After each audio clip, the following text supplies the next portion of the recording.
تو قیامت آئے گی، قیامت سے پہلے ایک وقت آئے گا جبکہ دنیا میں کوئی صاحب ایمان نہیں بچے گا، اس سے پہلے ایک وقت آئے گا جبکہ پوری دنیا پر اللہ کے دین کا غلبہ ہوگا۔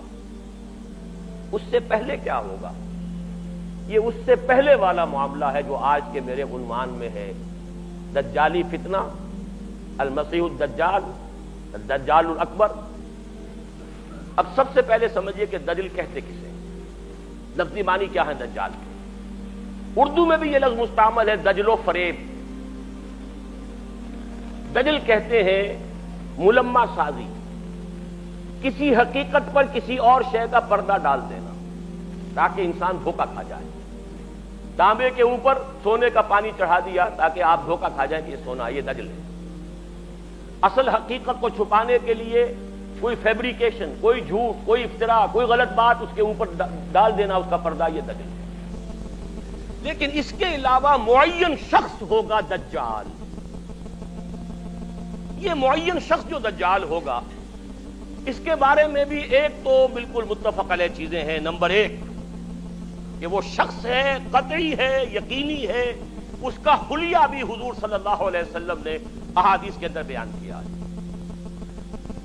دوسری بات یہ کہ اس کے ہاتھ میں قوانین قدرت، گویا کہ تسخیر کائنات، گویا کہ نقطہ عروج کو پہنچ چکی ہے۔ تمام اختیارات الہی تقریباً اس کے ہاتھ میں آ چکے ہوں۔ جو بڑے سے بڑے معجزے اللہ تعالیٰ نے نبیوں کو دیے ہیں وہ معجزے کر کے دکھائے گا۔ وہ مردہ کو زندہ کرے گا، مردہ لوگوں کی افواہوں کو لے کر آئے گا، ان کی روحوں کو، اگرچہ جھوٹی روحیں ہوں گی، وہ شیاطین جن ہوں گے جو ان کا بھیس بدل کر آئیں گے، لیکن یہ کہ وہ لوگوں سے کلام کریں گی۔ یہ اسپرچولیزم جو اپنی انتہا کو پہنچا ہوا ہے یورپ میں اور مغرب میں، یہ در حقیقت اسی کا ایک مظہر ہے۔ وہ کھلے بیابان کو کہے گا، جہاں بالکل چٹیل جو ہے وہ صحرا تھا، وہ لوگ گلزار کر دے گا جب چاہے گا، جب چاہے گا، جہاں چاہے گا بارش برسائے گا۔ فاصلہ اس کے لیے بے معنی ہوگا۔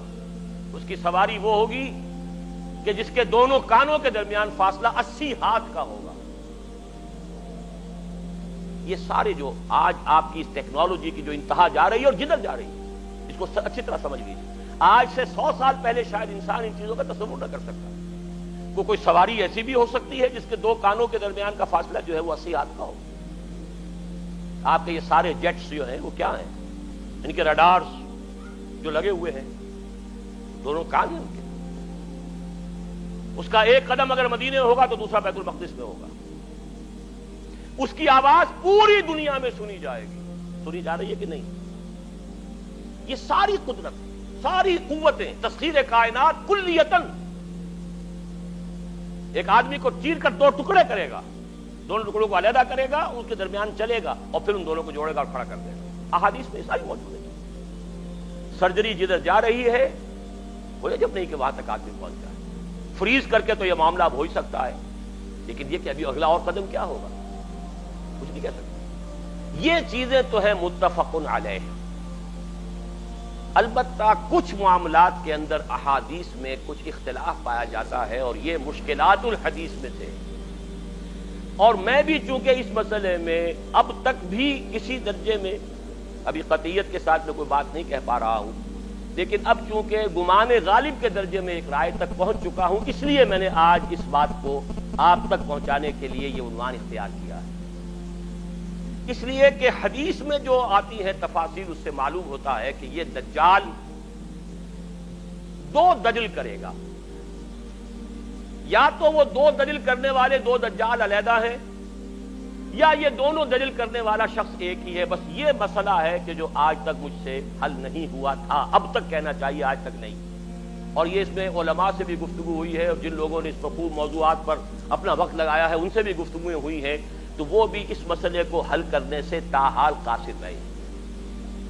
لیکن یہ کہ اب میری رائے یہ ہے کہ یہ دو شخص ہیں علیحدہ علیحدہ، واللہ عالم، لیکن ایک رائے تک میں پہنچ چکا ہوں، اس لیے وہ رائے آپ کے سامنے رکھ رہا ہوں، اور آپ کے ذریعے سے وہ آگے بھی پھیلے گی تو اہل علم کے ساتھ جو ہے اس معاملے کے اندر تبادلہ خیالات کی بھی نوبت آئے گی انشاءاللہ۔ لیکن یہ کہ اس میں یہ بات قطعی اور یقینی ہے کہ اس طرح کا ایک شخص پیدا ہوگا۔ البتہ یہ کہ آیا وہ دو ہوں گے دو مختلف اوقات میں، یا ایک ہی ہوگا ایک ہی وقت میں، صرف اس میں اختلاف ہے۔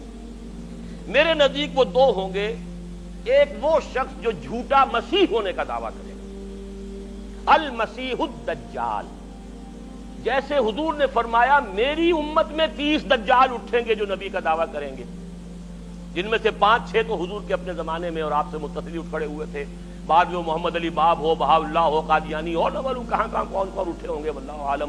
بہرحال ہماری قریب کی تاریخ میں غلام احمد قادیانی اس کی نمایاں ترین مثال ہے۔ ویسے تو علامات قیامت جو ہے ان میں سب سے پہلی میں نے بتایا تھا حضور کی بعثت خود علامات میں سے ہے، اس کے بعد 10 علامتیں حضور نے گنوائی ہیں اور وہ تدریجاً پوری ہوتی چلی جائیں گی۔ آخری علامات کے لیے حدیث سن لیجیے، عن ابی ہریرہ رضی اللہ تعالی عنہ قال قال رسول اللہ صلی اللہ علیہ وسلم ثلاث اذا خرجنا لا ينفع نفسا ایمانا لم تكن آمنت من قبل او کسبت فی ایمانها خیرا، طلوع الشمس من المغرب وخروج الدجال ودابۃ الارض۔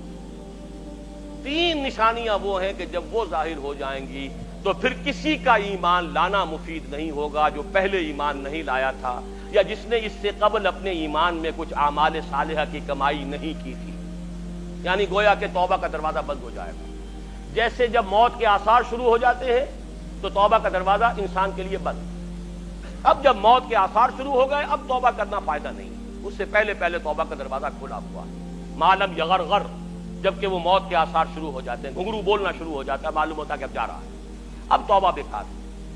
اسی طریقے سے پوری نوع انسانی کے لیے توبہ کا دروازہ بند ہوگا ایک وقت میں آ کر کہ اب کسی کے لیے توبہ نہیں، ایمان نہیں، اور اس کے لیے 3 علامتیں بیان ہوئی ہیں، یہ بھی مسلم شریف کی روایت ہے۔